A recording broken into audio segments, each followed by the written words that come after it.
France, les jours de grève se suivent et se ressemblent décidément, Jean-Philippe, dans les transports. Oui, un TGV sur 3 aujourd'hui. Côté Transilien et TER, c'est 2 sur 5. Voilà pour la tendance générale.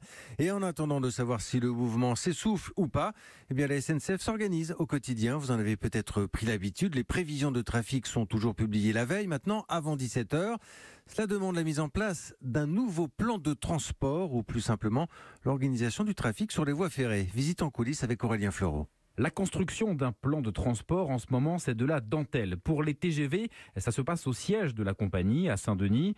Au fil des séquences de grève, les équipes se sont adaptées. Vous pouvez désormais réserver vos places 15 jours avant le départ et ces trains-là sont garantis. Là où l'équation est la plus complexe, c'est sur le réseau transilien, RER A et B, trains de banlieue, soit 6000 trains et 3,5 millions de voyageurs chaque jour en temps normal. Près de la gare Montparnasse, une salle de réunion a été transformée en cellule de crise, dirigée par Jean-Stéphane Monet, directeur d'exploitation du réseau. Dans cette salle, toutes les composantes sont réunies. On a des spécialistes du matériel, des spécialistes des conducteurs, des spécialistes des postes d'aiguillage, mais aussi des bus que parfois on met en place pour pouvoir assurer des dessertes. On cherche vraiment à s'assurer que toutes les lignes puissent être desservies au maximum pour qu'il y ait une proposition qui soit faite à chacun des voyageurs. Et du côté des TGV ou intercités, il faut jongler entre les jours de grève qui tombent soit en semaine, soit un week-end, s'assurer également que la maintenance des trains a bien pu être effectuée.